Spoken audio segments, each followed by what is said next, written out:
koşarız ezanla.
Namazı öğrendiniz mi?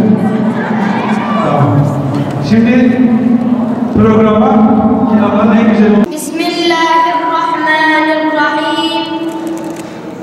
Ve lekad âteynâ Luqmânel hikmete en işkur lillah.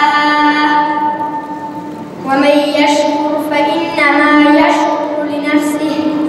Ve men kefere fe innallâhe ganiyyun hamîd. ووصينا الإنسان بوالديه يا بني أقم الصلاة وأمر بالمعروف وانهى عن المنكر واصبر على ما أصابك إن ذلك من عظم الأمور. Şimdi maşallah sürekli hayat namazla güzellediniz değil mi? Evet. Hepimiz namaz kılmak zorundayız. Namaz kılmamız gerekiyor.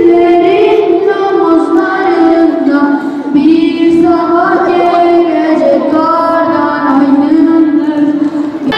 Fir şubesi, Müslümanın köşesi, Kabe'nin bir şubesi, huzur sevgi köşesi, camiye gidiyoruz.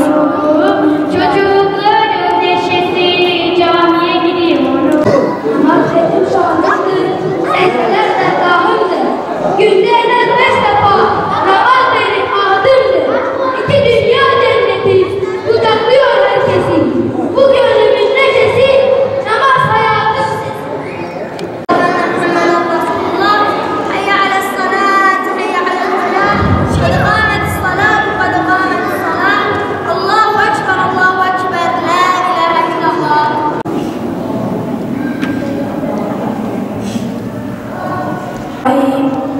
الحمد لله رب العالمين الرحمن الرحيم مالك يوم الدين إياك نعبد وإياك نستعين ظهرا ورفعنا لك ذكرا فإن مع العسر يسرا إن مع العسر يسرا فإذا فرغت فانصب وإلى ربك فارغب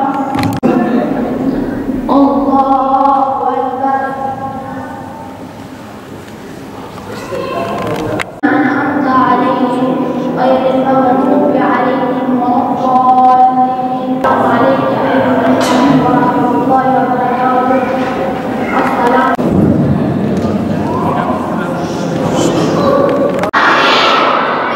Ya Rabbi, bizleri namazına vaktinde kılan sevgili Ya Rabbi, bizleri Gazze'deki kardeşlerimize dua eden, onların acısına yüreğindeyse onlarla aynı kıbleye yönelen kardeşlerimize Bismillahirrahmanirrahim. Peygamber sevdalıları Şırnak temsilciliği olarak çocuklara yönelik 15 günlük namaz eğitim programı yaptık.